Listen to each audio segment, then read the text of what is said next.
विधानसभा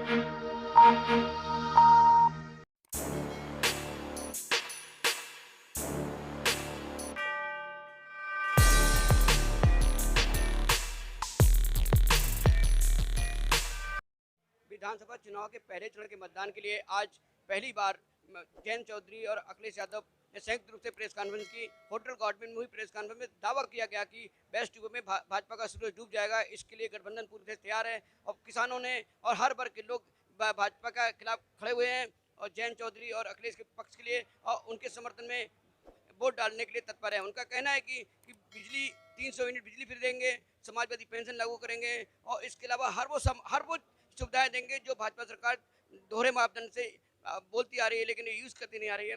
और अखिलेश यादव का ये भी कहना था कि सरकार के अब जो अगली सरकार आएगी उसमें अपराधों पर नियंत्रण किया जाएगा और जो अपराधी प्रवृत्ति के लोग हैं उनको कठोर कार्रवाई की जाएगी, कोर्ट उनकी तरफ ध्यान देगा।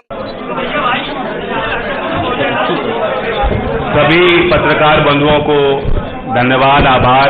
आने में हमें देरी हुई और वो इसलिए क्योंकि अप्रत्याशित उत्साह लोगों में, युवाओं में, पूरे रास्ते में लोग साथ चल रहे थे।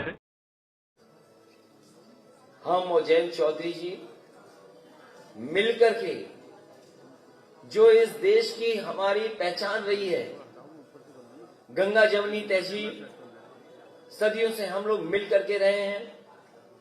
जो नकारात्मक राजनीति करते हैं उसका सफाया करना है, जो निगेटिविटी की बात करते हैं, निगेटिव पॉलिटिक्स कर रहे हैं, उनको हम दोनों मिलकर के पॉजिटिव पॉलिटिक्स और सकारात्मक दिशा में ले जाने का काम करेंगे। भारतीय जनता पार्टी को जहां अपने वादे याद रखने चाहिए, ये भारतीय जनता पार्टी के वो लोग हैं जिन्होंने कहा कि किसानों की हम आय दोगुनी करेंगे। अगर आज की महंगाई में हम देखें तो जहां कमाई आधी हुई है, महंगाई दोगुनी हुई है, तो सोचिए कि किसानों के परिवार में खुशहाली कैसे आएगी। गन्ने का भुगतान हो, महंगाई कम हो, समय पर खाद मिले, डीएपी मिले, कीटनाशक दवाइयां समय पर मिले, कम कीमत की हो।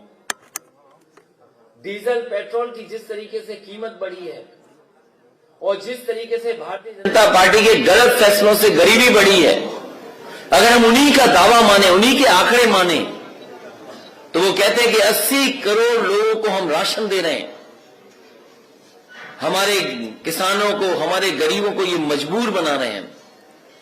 जहां इन्हें खुशहाली के रास्ते पे ले जाना था, वहीं आज गरीबी के रास्ते पे ले जा रहे हैं। नौजवान के हाथ में नौकरी रोजगार नहीं है, न कारखाने लगे, न उद्योग लगे। और जिस समय सरकार की सबसे ज्यादा मदद की जरूरत थी, याद कीजिए वो लॉकडाउन का समय, जिस समय सरकार आगे आती, मदद करती मजदूर भाइयों की, इस सरकार ने मजदूर भाइयों को अनाज छोड़ दिया। वो यहीं से पैदल पैदल अपने घर पहुंचे, बड़ी संख्या में लोगों की जान भी गई। और फिर जब कोरोना का समय आया, मेरठ के पत्रकार और मेरठ की जनता से बेहतर कौन जानता होगा, न सरकार दवाई दे पाई, न बिस्तर दे पाई। ऑक्सीजन के लिए जो मारामारी हुई, गरीब को लगा कि रेमडेसिविर जैसा इंजेक्शन उसके परिवार की जान बचा सकता है, दवाइयों की कालाबाजारी हुई। और जिस सरकार को मदद करनी चाहिए थी, वो सरकार दिखाई नहीं दी, सरकार कहीं थी नहीं। इसलिए समाजवादी पार्टी ने तय किया है, आने वाले समय में गन्ना किसानों का क्षेत्र है। जब जब समाजवादी सरकार आई है, किसानों की भलाई के लिए काम हुआ, किसानों के हित में काम हुआ है। समाजवादी पार्टी और आरएलडी ने तय किया है कि किसानों का 15 दिन में भुगतान होगा गन्ने का। और चाहे हमें अलग से कॉर्पस फंड या फार्मर्स रिवॉल्विंग फंड को बनाना पड़ेगा तो बनाएंगे। किसानों को किसी भी चीनी मिल के सामने धरने पर और सरकार के सामने धरने पर नहीं बैठना पड़ेगा। किसानों को गन्ने का भुगतान सरकार से कराने का काम और चीनी मिलों से कराने का काम करेंगे। वहीं 300 यूनिट फ्री, सिंचाई पहले की तरह फ्री। और जो हमारे सरकारी कर्मचारी जिनकी पुरानी मांग रही है कि वो पुरानी पेंशन बहाल हो, हम अपने तमाम कर्मचारी साथियों को कहना चाहते हैं, समाजवादी सरकार बनेगी तो पुनः पुरानी पेंशन को बहाल करने का काम सरकार में होगा। ये समाजवादी और आरएलडी दोनों के लोग आपको भरोसा दिलाते हैं। इसलिए हम दोनों साथ आए, गठबंधन के हमारे साथ प्रत्याशी हैं। मैं एक बार सभी प्रत्याशियों के लिए आपके माध्यम से मेरठ की जनता से अपील करता हूं कि इन सभी को ऐतिहासिक जीत दिलाइए। ऐतिहासिक जीत दिला करके उत्तर प्रदेश को पुनः विकास के रास्ते पर ले जाने का काम करें, पुनः खुशहाली के रास्ते पर ले जाने का काम करें। इस सरकार ने हर वर्ग के साथ धोखा किया है, इसलिए सबसे पहले सरकार में रहे पूर्व मंत्री शायद मंजूर जी की मदद करें। रफीक अंसारी हैं, अतुल प्रधान हैं, योगेश वर्मा हैं, गुलाम मोहम्मद साहब हैं, मनीषा अलावत जी हैं, आदिल चौधरी जी हैं। मुझे पूरी उम्मीद है कि आपके माध्यम से मैं मेरठ की जनता से अपील करता हूं कि एक एक प्रत्याशी को ऐतिहासिक वोट देकर के ऐतिहासिक जीत दिलाने का काम करें। साथ ही साथ समाजवादी पार्टी के राजपाल सिंह जिलाध्यक्ष जी का धन्यवाद, मतलू गौड़ जी जो राष्ट्रीय लोकदल के अध्यक्ष हैं, मैं उनका भी धन्यवाद देता हूं। जो इस कार्यक्रम में लगातार कार्यक्रम को सफल बनाने का काम किया, उनका धन्यवाद। और सबसे विशेष आभार मैं प्रेस के लोगों का देना चाहता हूं कि इतनी विलंब से मैं आपके बीच में पहुंचा हूं, उसके बावजूद भी आप बड़ी संख्या में हैं। आपका बहुत बहुत धन्यवाद। और असली हकदार कोई अगर आज है आभार का, तो आप लोग हैं। हम दोनों लोग फ्री। एक मिनट हम पूछते रहिए एक मिनट पूछिए, हम लोग जाने रहे। अच्छा, हम लोग नहीं जा रहे हैं। अगर आप एक एक सवाल पूछोगे तो हम दोनों लोग मिलकर के जवाब देंगे आपको। ये हमारे साथी ने पूछा है कि हम लोग कैसे ध्वस्त करेंगे। जिस दिन समाजवादी पार्टी और आरएलडी का कार्यक्रम मेरठ में हुआ था, उसी दिन भारतीय जनता पार्टी के होश उड़ गए थे। जिस दिन दोनों का ऐतिहासिक कार्यक्रम मेरठ में हुआ था, उसी दिन भारतीय जनता पार्टी के होश उड़ गए थे। और इस बार तो किसान चुनाव लड़ रहा है, यहाँ का नौजवान चुनाव लड़ रहा है। भारतीय जनता पार्टी के बड़े बड़े नेता आएंगे, उनको जैसे जैसे हार सताएगी, बड़े बड़े नेता आएंगे और साथ ही साथ में वो मुद्दे भी बदलेंगे। इसलिए हमारी समाजवादी पार्टी और राष्ट्रीय लोकदल का वही बुनियादी मुद्दे हैं कि किसान के हित में फैसले हों, नौजवान को रोजगार मिले, उद्योग कारखाने लगे, महंगाई कम हो, बिजली सस्ती हो। जो आना चाहेगा उसको पार्टी में लिया जाएगा। ये जो लोग,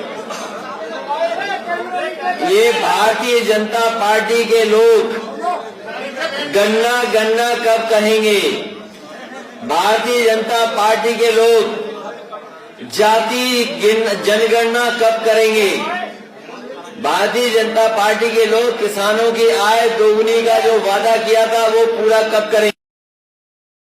याद होना चाहिए इतिहास कि सरदार पटेल जी का सम्मान पूरे देश में है, हर वर्ग के लोग सम्मान करते हैं। सरदार नाम उनके नाम के आगे तभी जुड़ा था जब सरदार पटेल जी ने किसानों के संघर्ष और किसानों की लड़ाई लड़ी थी। आज ये बताएं, जिन्होंने किसानों को आतंकवादी कहा, किसानों को मवाली कहा, किसानों को अपमानित किया, किसानों के लिए कील लगाई, किसानों के लिए बड़े बड़े पत्थर के लगाए गए रोकने के लिए ट्रैक्टरों पर एफआईआर हुई, डीजल ट्रैक्टरों को नहीं दिया गया, इसलिए जानबूझ करके ध्यान हटाने के लिए कह रहे हैं। और हमारे मुख्यमंत्री तो ऐसे हैं जो लैपटॉप नहीं चला पाते हैं, तो ट्वीट कैसे लिख पाएंगे वो? अगर आप सच्चाई से आकलन करेंगे तो भारतीय जनता पार्टी के पहले मुख्यमंत्री हैं जिन पर इतने आपराधिक मुकदमे थे। डिप्टी सीएम इनके उनसे ज्यादा उन पर आपराधिक मुकदमे थे। जिन पर ऐसे मुकदमे होंगे वो तमंचेबाज होंगे कि जिन पर एक भी मुकदमा नहीं होगा वो तमंचेबाज होंगे। और मेरे साथी, ये आपको पता होगा कि भगवान कृष्ण न जाने कितनी बार हस्तिनापुर आए और वो तो हमारे कुल के भी भगवान हैं। और हस्तिनापुर इस बार समाजवादी पार्टी जीतने जा रही है। और हस्तिनापुर के लिए अगर हमें विशेष पैकेज भी देना पड़े, जहां हम मेरठ में सबसे शानदार ऐतिहासिक किसानों के लिए जो शहीद हुए हैं, किसान स्मारक बनाने का फैसला हम दोनों ने लिया है। मेरठ में सबसे अच्छा शहीद स्मारक किसानों का बनाने का काम हम लोग दोनों मिलकर के करेंगे। जैन जी बताएंगे। देखिए, बीजेपी वाले आपको बताना चाहते हैं कि आप खा सकते हो, क्या आप पहन सकते हो, आप नागरिक हो कि नहीं, आपका अधिकार क्या है। नौजवान जाता है नौकरी मांगने, उन पर लट बाजे जाते हैं, किसानों को कुचला जाता है। किसान राजधानी जाना चाहते हैं, किसान घाट जाना चाहते हैं, उनको रोका जाता है। अब ये लोग बताएंगे कि हमारा भविष्य क्या है। बहुत विवेकपूर्ण फैसला मैंने सोच समझ के लिया है। चौधरी चरण सिंह जी की विरासत, उनकी विरासत के प्रतिनिधि इकट्ठा हो रहे हैं। मैं पत्रकार साथी का धन्यवाद देता हूं, उन्होंने बहुत महत्वपूर्ण सवाल उठाया है। मैं आपको भरोसा दिलाता हूं, पुलिस को लेकर के अगर आप विभाग में और आपको पत्रकार भी जानते होंगे, पुलिस की सहूलियत के लिए दुनिया की जिस तरह बेहतरीन व्यवस्था है, समाजवादी पार्टी जो डायल 112 है, एक रिस्पॉन्स सिस्टम दिया था पुलिस को सबसे बेहतरीन। भविष्य में मैं आपको भरोसा दिला सकता हूं कि किसी तरीके से कोई कानून के साथ खिलवाड़ नहीं करेगा, और अगर कानून के साथ खिलवाड़ करेगा तो कानून के अंदर उसके ऊपर कड़ी से कड़ी कार्रवाई होगी। साथ ही साथ मैं आपको बताना चाहता हूं कि उत्तर प्रदेश में अगर हम आंकड़ों के हिसाब से देखें, एनसीआरबी का आंकड़ा देखें, तो आज उत्तर प्रदेश की कानून व्यवस्था पहले से खराब हुई है। भारतीय जनता पार्टी के सरकार को सबसे ज्यादा नेशनल ह्यूमन राइट कमीशन से नोटिस मिले हैं।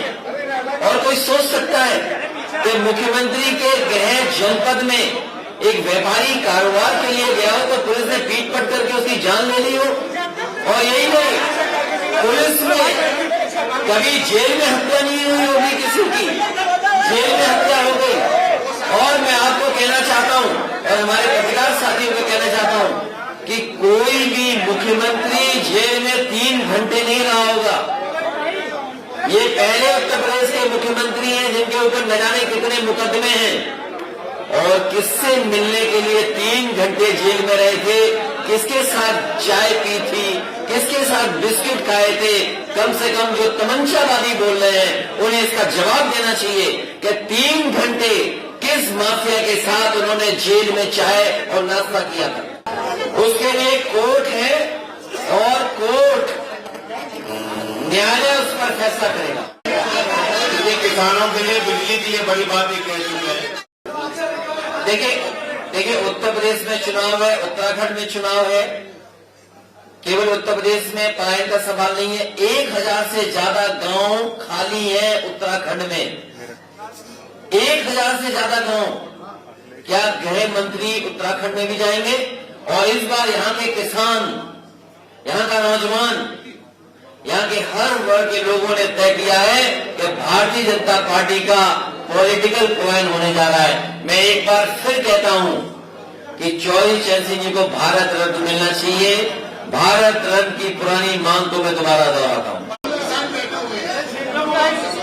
कौन से किसान की बात?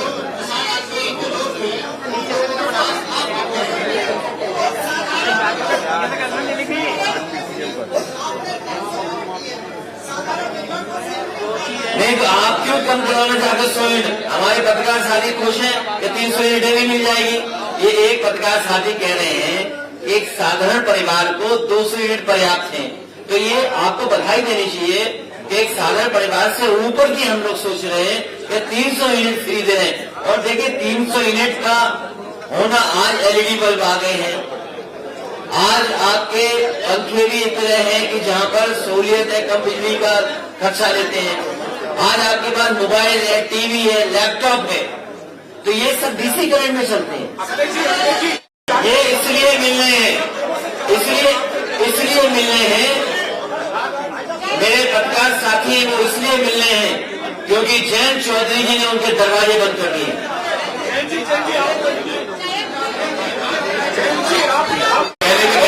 जनता ने बनाया, जनता के साथ हम दोनों गठबंधन के लोग साथ खड़े हैं।